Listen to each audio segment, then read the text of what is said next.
Boa noite, pessoal. Tudo bem?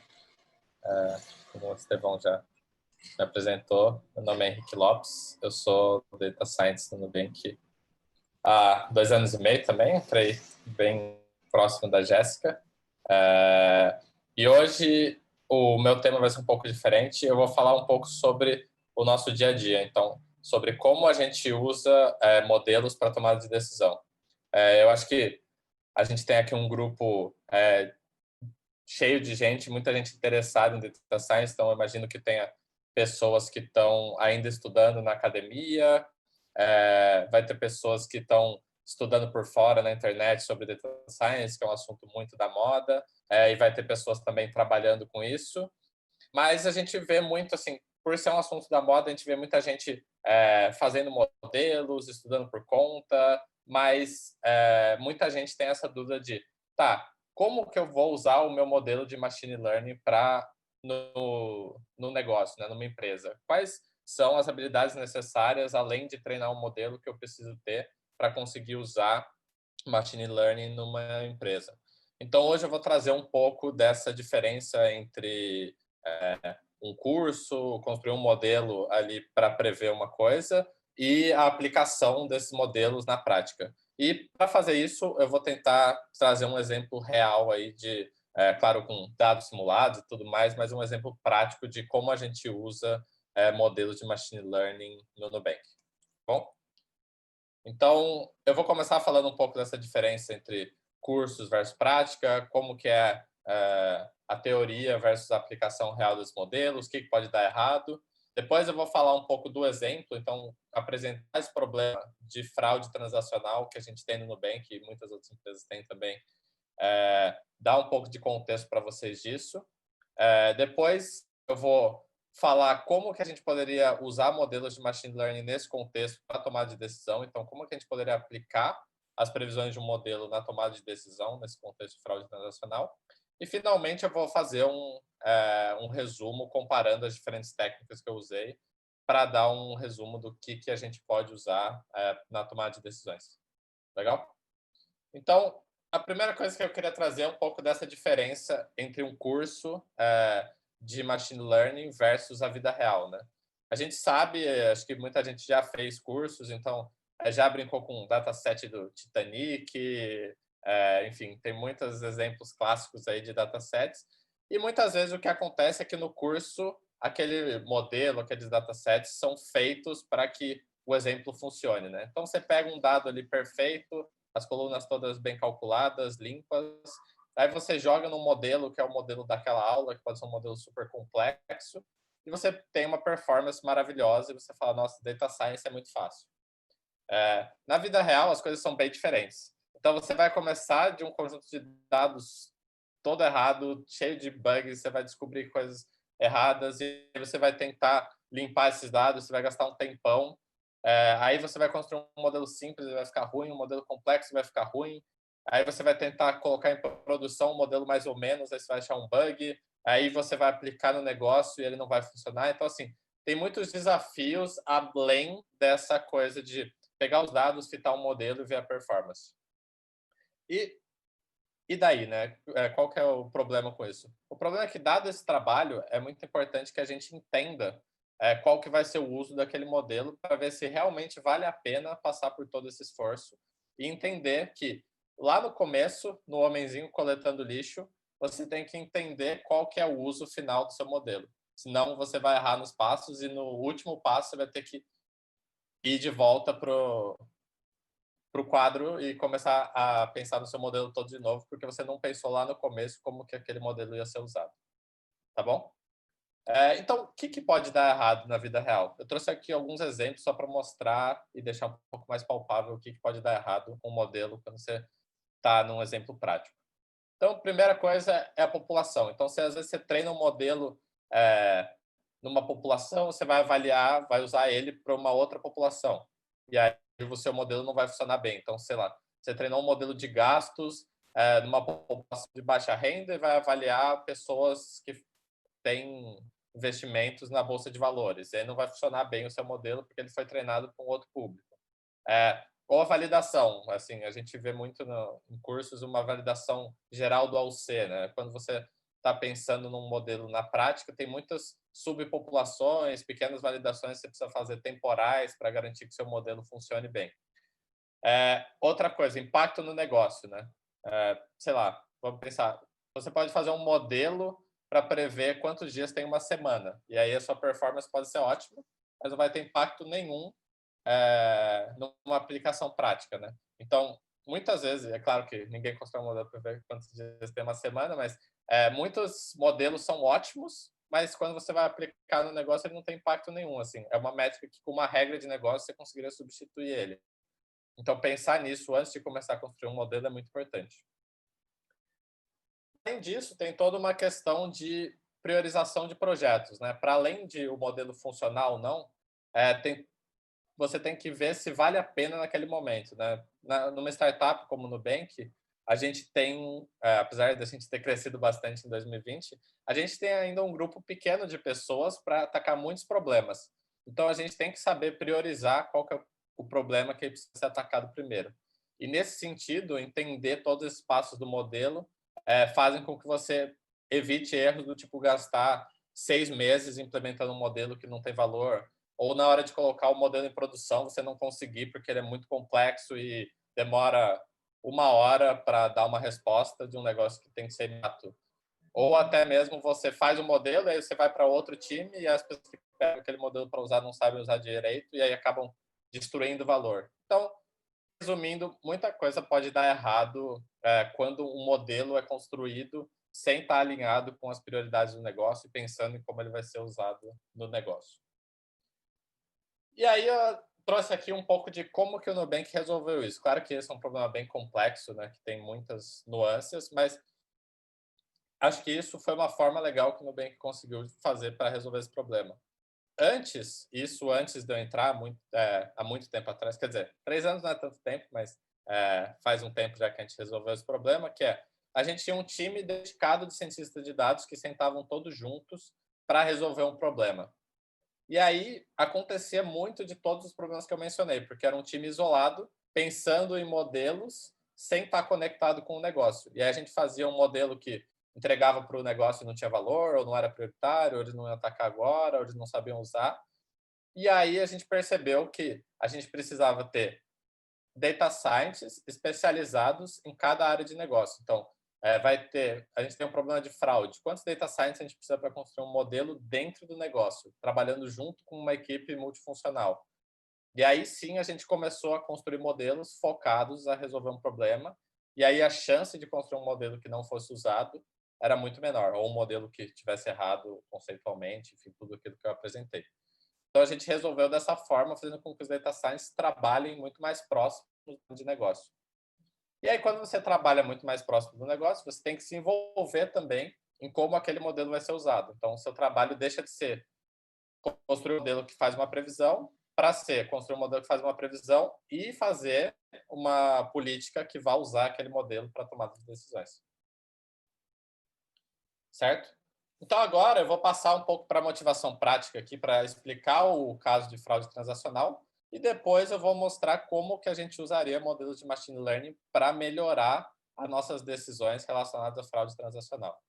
Então, qual que é o cenário aqui? A gente tem as transações de diversos clientes, e um cliente pode fazer mais de uma transação, e as transações têm características. Então, tem o valor da transação, tem a localização, tem o tempo entre duas transações do mesmo cliente, tem um monte de features que a gente pode usar nesse problema.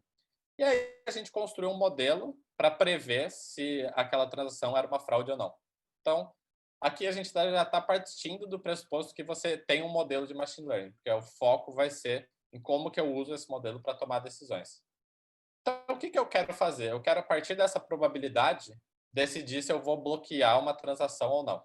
Então, claro que a gente sabe que se uma transação intuitivamente, se uma transação ela tem uma probabilidade muito alta de ser uma fraude, você quer bloquear ela.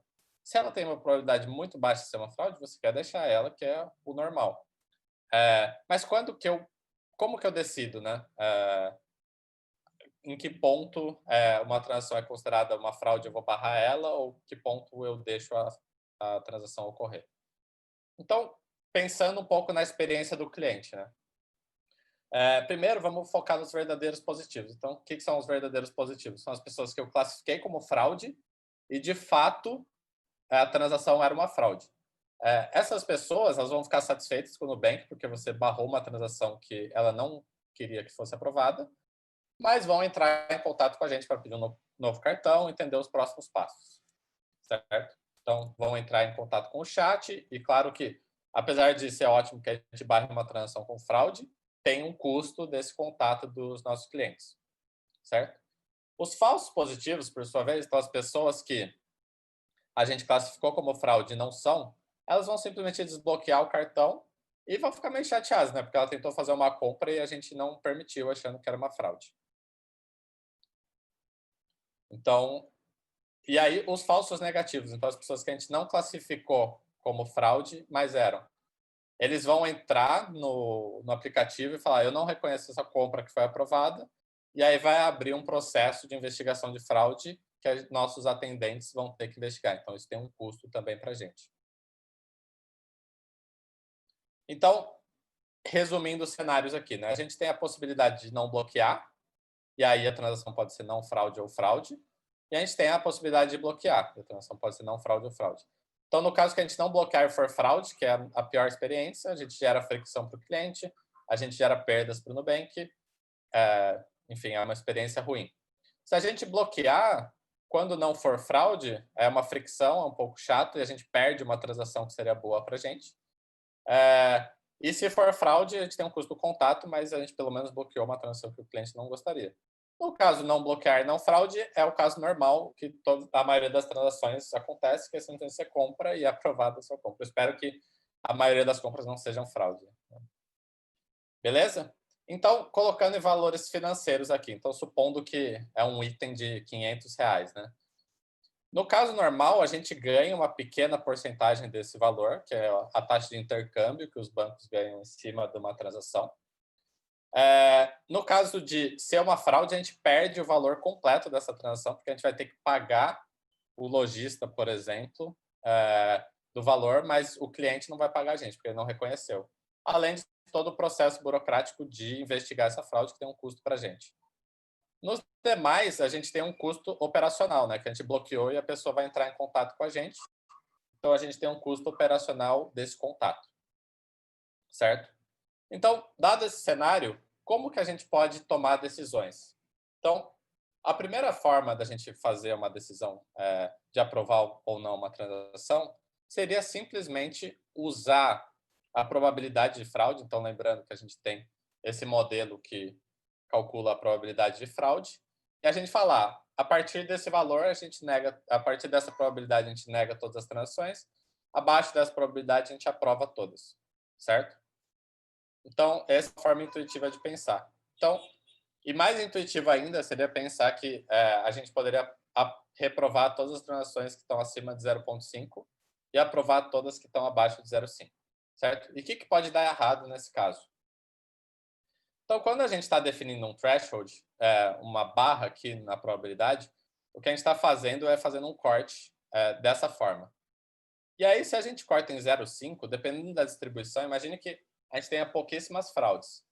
Vai ter muito poucas transações que vão estar acima desse valor. Então, pode ser que esse valor já seja muito alto, que a gente não barre quase nada, mas a gente tenha várias fraudes que estão passando, né? A gente precisa pensar se isso é realmente o threshold mais lucrativo para a gente. Então, como a gente faria para achar o threshold mais lucrativo? A gente simularia diferentes cortes nesse eixo aqui e veria para cada corte quantas transações fraudulentas. Claro que a gente está falando de um dataset que a gente tem a resposta, né, se é fraude ou não. A gente está naquele, como se fosse um modelo, né, a gente tem o target, o label, e a gente simularia essas decisões para ver quanto de prejuízo e quanto de custos a gente teria para diferentes cortes. E a gente repetiria até estar confortável ou até otimizar o corte. Então, eu simulei exatamente esses valores aqui para ver como ficaria, e não só essa transação de 500, né, eu simulei várias transações, para ver como ficaria essa simulação de threshold. Então, a gente teria um gráfico mais ou menos assim. Aqui no eixo X a gente tem o threshold, então eu estou fazendo cortes nesse eixo aqui para diferentes valores. E aqui no eixo Y eu tenho o quanto eu estou perdendo em reais. Na verdade, quanto eu estou ganhando, né? Mas como o problema de fraude em geral tem muitos custos, acaba que ele é negativo para o Nubank, mas o que a gente quer é minimizar essas perdas. Então, o que acontece? Quando eu ponho thresholds muito altos, então, nessa região aqui, eu estou aumentando muito o meu custo de fraudes, porque eu estou deixando muitas transações serem aprovadas. Em compensação, quando eu coloco um threshold muito baixo, eu estou barrando basicamente todas as transações, e aí, embora o custo de fraude seja baixo, eu tenho muito pouca receita, que é esse azulzinho. Então, imagine que o Nubank barrasse todas as transações, ninguém faz, fora a experiência, né, de ninguém conseguir comprar nada no cartão de crédito, eu estaria perdendo toda a minha receita com esse bloco. Então, o que esse gráfico está mostrando é que, até certo ponto, vale a pena você deixar as transações passarem. A partir de uma probabilidade, é melhor você bloquear todas as transações acima disso. E, como vocês podem ver, esse ponto não está na metade, né? Porque como esse é um problema desbalanceado em termos de quanto custa uma fraude em relação a quanto a gente ganha, esse ponto está mais deslocado para a esquerda, mais próximo da probabilidade mais baixa. Certo? Então, essa é uma primeira forma de definir uma política. Então, eu usei a probabilidade do modelo para definir um corte só e falar que todas as transações acima desse corte são fraude e todas abaixo não são. Mas será que eu posso ser mais robusto que isso, fazer coisas mais complexas? Sim, não necessariamente o grupo é mais complexo, mas existem outras formas de resolver esse problema. Então, a política por grupos é uma política bem intuitiva, né? Como que eu faria uma política por grupos? Então, eu poderia pegar a probabilidade e falar que, para todo mundo que a probabilidade é menor que 10%, eu aprovo automaticamente. Para todo mundo que a probabilidade é maior que 40%, eu reprovo automaticamente. E todo mundo que está no meio, como eu estou fazendo grupos, né, não estou definindo um threshold só, eu posso usar outras informações para criar os grupos secundários. Né? Então, poderia, por exemplo, para todo mundo que está nesse meio, eu aprovar todas as transações de menos de R$ 1.000 e reprovar todas as transações de mais de R$ 1.000. Então, aqui é uma política bem intuitiva, bem fácil de explicar em termos de negócio, né? Até mais fácil que um threshold, eu diria. E que também dá uma decisão que, além da probabilidade, está usando os valores das transações. Certo? E será que eu poderia combinar essas duas coisas, a probabilidade e os valores, de uma maneira ainda mais inteligente? Então, a terceira forma é modelar o problema de negócio a partir dessa probabilidade. Então, como que eu faria isso? Agora, em vez de eu escrever, pensar em booleanos ali, então, se eu aprovei ou não, eu reprovei ou não, era fraude ou não, na verdade, eu estou pensando na probabilidade de ser fraude, porque o que o meu modelo está me dando é basicamente a probabilidade de ser fraude. E a minha decisão é de bloquear ou não. Então, agora eu estou olhando essa linha aqui. Se eu não bloquear uma transação, eu tenho um lucro que é os R$ 500 vezes a taxa de intercâmbio, mas apenas condicionado à probabilidade disso aqui não ser fraude, que é 1 menos a probabilidade de ser fraude. Mas o meu custo é a probabilidade disso ser fraude vezes os custos de fraude.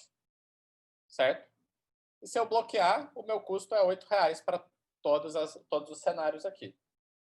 Então, como que isso fica numa decisão contínua? Fica dessa forma, que conforme eu aumento o valor da minha transação, a probabilidade de fraude que eu preciso ter para que eu bloqueie a transação é bem menor. Porque pensa que eu tenho uma transação de R$ 50.000. Mesmo que a probabilidade de fraude dela seja muito baixa, o custo operacional de eu revisar aquela fraude sempre vai ser menor que os 50.000 vezes o 1% dela ser uma fraude. Em compensação, para transações de R$ 1, mesmo que ela seja fraude, não tem um custo. O custo de R$ 8 de revisar aquilo é muito maior do que o custo de R$ 1. Claro que aqui eu estou assim, simplificando, por exemplo, a experiência do cliente, esse tipo de coisa, que a gente também tem que colocar no modelo, mas estou fazendo uma primeira versão de um modelo de negócios. Né? Então, a minha decisão é basicamente se o custo de reprovar, que é sempre R$ 8, for maior ou igual ao custo de aprovar, que envolve essas probabilidades, como eu expliquei ali, eu aprovaria a transação. Caso contrário, eu reprovaria. Certo? Então, por que essa decisão é mais robusta e mais legal? Porque aqui eu estou colocando o valor da transação como uma variável para o meu modelo.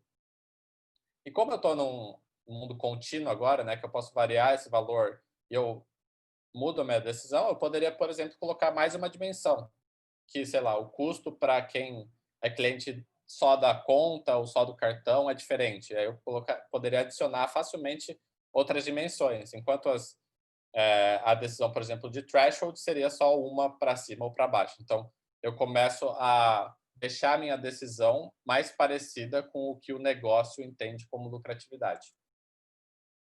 Certo? E aí eu simulei o threshold ótimo, então essa linha, qual que é o valor de probabilidade para todos os valores de transação. Então, o que a gente tem é uma coisa assim. Rapidamente, para transações de valores mais altos, eu quero reprovar elas para probabilidades bem baixas. Então, claro que não é tão comum você ter transações de R$ 2.500 ou coisas do tipo, mas óbvio que acontece. Mas se a probabilidade dela for uma fraude, de ser fraude, for, sei lá, 1% aqui, 2%, eu já quero reprovar, porque o custo desse risco que eu estou me expondo já seria muito alto. Claro que, assim, esses são valores todos fictícios, né? Provavelmente a gente tem probabilidades de fraude bem baixas, porque diante de todas as transações que a gente tem poucas fraudes e o custo operacional pode ser maior ou menor, eu simulei aqui. Mas essa é a ideia de como eu validaria minha política e como eu veria como que a minha política está se comportando. Certo? E aí, por último, eu vou falar um pouco sobre as regras de negócio. E o porquê eu não coloquei elas como uma opção 4 é porque as regras de negócio podem se encaixar em qualquer uma dessas decisões. Então, uma coisa que eu percebi em algumas experiências assim é que as pessoas que trabalham com data science têm um pouco de resistência a regras de negócio. E é natural, porque você constrói um modelo super complexo, você faz machine learning, avalia um monte de métricas e tudo, e aí vem uma pessoa de negócio e fala, bloqueia toda a transação de mais de R$ 1.000, e aí todo o valor do seu modelo foi jogado fora. Mas, na verdade, as regras de negócio são um aliado bem importante do modelo, porque elas funcionam como barreiras para possíveis falhas do modelo e regiões em que o modelo, por exemplo, não tem dados. Então, imagine que tem, sei lá, 5 transações de R$ 25.000 no seu treino e nenhuma é fraude. Provavelmente seu modelo não vai aprender bem qual que é o comportamento. Então, talvez valha a pena você colocar uma regra de negócio que te proteja desses casos que o seu modelo não aprendeu muito bem. E como a gente sabe, a performance do modelo ele não tem um AUC1. Então, assim, ele vai cometer erros. E muitas vezes a regra de negócio pode te salvar o seu modelo de cometer erros e levar a grandes perdas. Certo? Então, trouxe aqui alguns exemplos de regras de negócio que poderiam ser usadas com qualquer uma das decisões. Poderia barrar toda transação acima de R$ 1.000. Claro que, pensando na experiência do cliente, né, seria uma péssima decisão que ninguém no Nubank faria transações acima de R$ 1.000. Mas é uma regra, um exemplo. Ou poderia barrar transações de clientes que outras transações foram de alto risco. Então, combinando, sei lá, o cliente teve 4 transações que a probabilidade era 80%. De repente, ele fez mais uma. Eu acho que vale a pena barrar essa transação também, porque às vezes o modelo não previu bem, mas a combinação das outras probabilidades meio que mostra que o cliente foi fraudado, por exemplo. Então, a gente poderia adicionar conhecimento de negócio, e isso é super válido no contexto de uma tomada de decisão, você adicionar regras de negócio para proteger o seu modelo de possíveis falhas. Certo? Então, recapitulando as ideias aí. A gente teve 3 opções. Então, definir um threshold, que era uma barra de probabilidade, que para cima reprovava, para baixo aprovava. A gente teve a opção de grupos, de criar grupos semanticamente interpretáveis ali, e aí eu criei na mão, mas poderia ser alguma metodologia para achar os melhores grupos que mais diferenciam perfis, esse tipo de coisa. E a gente tem uma terceira que usou as probabilidades diretamente para fazer uma equação ali do modelo de negócio para a tomada de decisão. Então, quais são os prós e contras de cada uma? O threshold ele é bem simples, né? Ele é fácil de você simular, mas ele não está considerando em nada o custo da transação, nenhuma outra variável. Os grupos, eles são bem explicáveis também. Você consegue explicar, por exemplo, para um gerente de negócios que talvez não tenha tanto conhecimento de modelo, por que você selecionou alguns grupos. Mas, de novo, a escolha subjetiva pode afetar a sua performance, né? A forma como você otimiza ali, porque grupos escolhidos manualmente podem ser piores do que uma otimização matemática, né? E, por último, o terceiro, claro, ele é mais alinhado com os custos reais do negócio, mas ele, obviamente, é mais complexo, né? Então, se o seu modelo estiver mal calibrado ou se ele estiver prevendo mal numa população, ele pode levar a erros maiores do que os demais. E, por último, as regras de negócio que podem ser aplicadas a qualquer uma das opções ou até usadas isoladamente. Se você não tem um modelo ainda, é super válido você começar o seu problema fazendo algumas regras simples. Então, não descartem também as regras de negócio, certo? E aí eu fiz uma simulação peguei dados simulados de fraude e rodei cada uma dessas formas de decisão. Então, eu tenho no eixo X qual política que eu usei, tenho o threshold, tenho os diferentes grupos, tenho a política usando as probabilidades e tenho a política usando as probabilidades com regras de negócio em cima. E aí eu calculei as perdas ou os componentes de custos de fraude para cada um desses cenários. Então, vocês podem ver que o cenário da política com regras, e acho que é bom falar que assim, isso não é uma verdade absoluta. Tá? Eu poderia ter cenários em que simplesmente o threshold seria melhor que uma política, ou os grupos poderiam ser bem melhores do que eles estão aqui, porque eu fiz grupos simplistas. Mas, nesse caso aqui, o que acontece é que quando você olha para o profit, né, para a receita, nesse caso ela é negativa, então o que tem menor perda aqui é a política com regras. E o que aconteceu, olhando aqui da política para a política com regras? Eu adicionei uma barreira em cima da otimização e ela melhorou bastante as minhas perdas. Claro, ela barrou um monte de transações acima de R$ 1.000, então eu diminui bastante meu lucro, né? Então a barra vermelha aqui caiu bastante, mas eu também economizei muito em fraudes e isso me salvou bastante dinheiro. Então, nesse caso, por exemplo, a regra melhorou a minha decisão em cima do que o meu modelo de negócio estava dizendo. Muitas vezes a regra não vai melhorar a decisão, mas ela mesmo assim é o que te deixa dormir tranquilo à noite, né? Garantindo que beleza, no meu cenário estimado ela não melhora, mas se alguma coisa muito errada acontecer, eu tenho a regra de negócio resguardando contra possíveis falhas. Certo? Então era isso, gente. A ideia foi trazer um pouco de como a gente usa um modelo de machine learning, uma probabilidade do modelo, as previsões do modelo, para a tomada de decisões no negócio, no caso aqui, para fraude transacional, e trazendo alguns exemplos de como a gente constrói políticas em cima de um problema de negócio e de um modelo de machine learning, claro. Agora acho que vou responder dúvidas. Eu não estou vendo as dúvidas, então se alguém puder me A gente auxiliar pergunta aí. para você, Henrique. Boa, palestra. Primeiro de tudo, muito obrigado pela apresentação. Bem legal você compartilhar isso com a gente e com o pessoal também que está assistindo. Tá passando um avião aqui, então talvez o som esteja meio...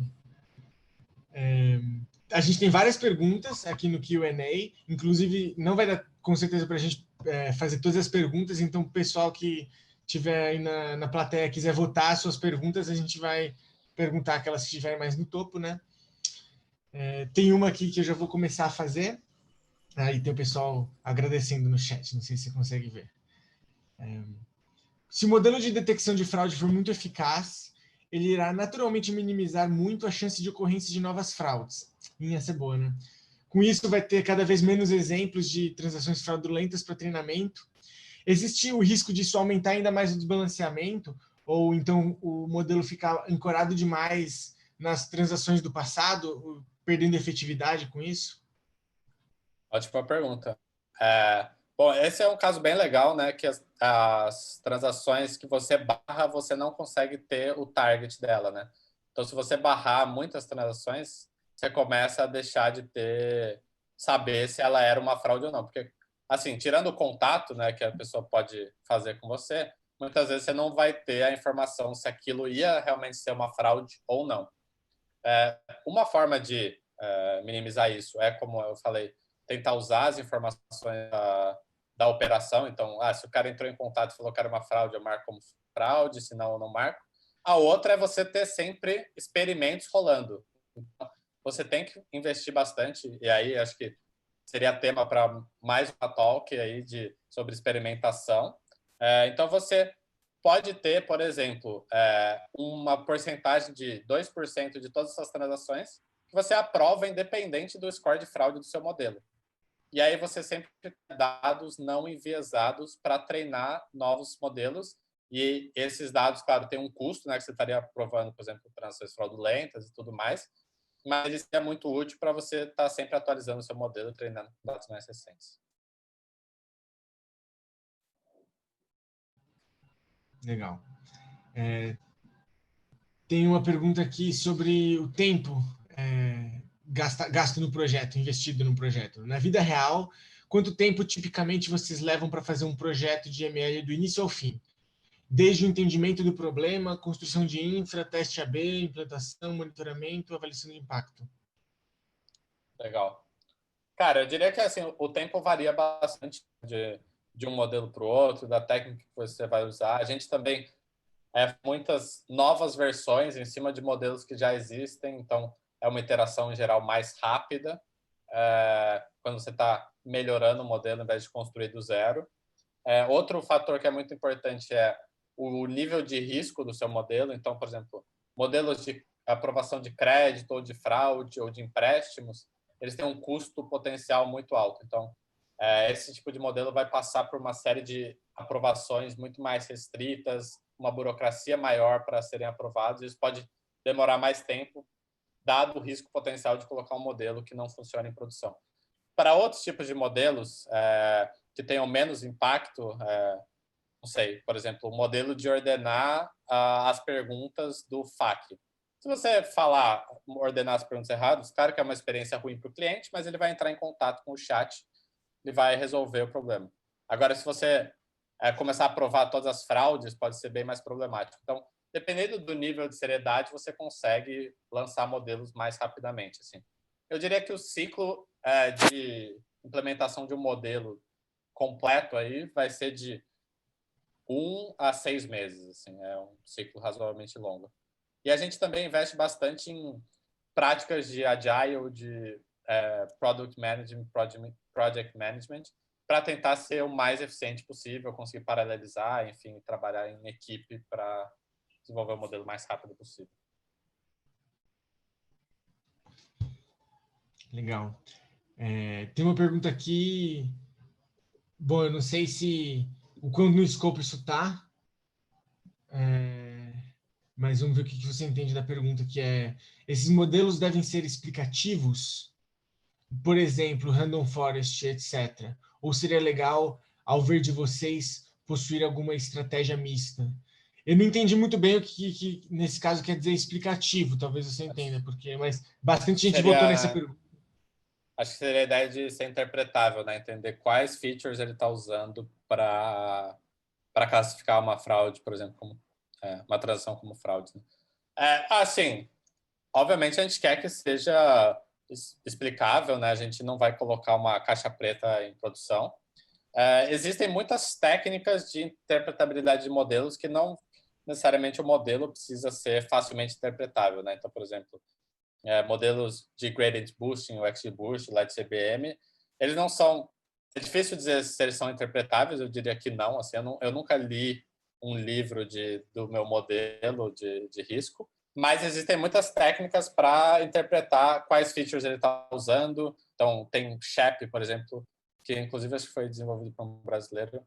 Não, acho que foi a outra que foi desenvolvida por um brasileiro. Mas, enfim, existem técnicas como o SHAP, por exemplo, que a gente usa muito para entender como que o valor de uma feature está impactando positivamente ou negativamente a predição do seu modelo. Então, assim, você consegue usar esse tipo de técnica para interpretar o seu modelo, mesmo usando um modelo que não seja uma regressão logística, ou um random forest que é mais interpretável diretamente. Assim.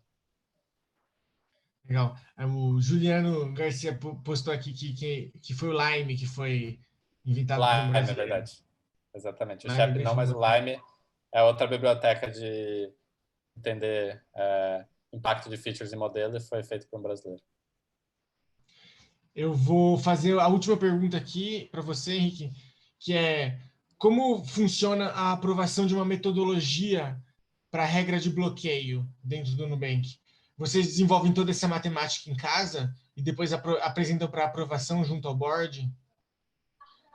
Certo. Então, como a Jéssica mostrou ali, a gente tem um processo bem legal que é o design review. Então, quando a gente começar a fazer um novo modelo ou uma nova política, então, sei lá, pode ser um modelo do zero, pode ser uma versão nova de um modelo, pode ser mudar de usar um threshold para usar uma decisão do tipo 3 lá que eu estava mostrando. Tudo isso vai ter um design review, que vai ser essa pessoa ou o time que está desenvolvendo constantemente apresentando para outras pessoas do time para recolher feedbacks, pegar follow-ups e fazer todo um processo de revisão do trabalho. O projeto final, sim, vai ser levado para um board dependendo se for um modelo de crédito, vai ser um board de crédito, se for um modelo de fraude, vai ser especialistas em fraude, para uma aprovação, e aí vai passar por toda uma análise se o modelo cumpre todas as exigências que a gente entende são necessárias. Mas esse é mais ou menos o processo de desenvolvimento. Maravilha. Eu acho que era isso, eram todas as perguntas mais votadas.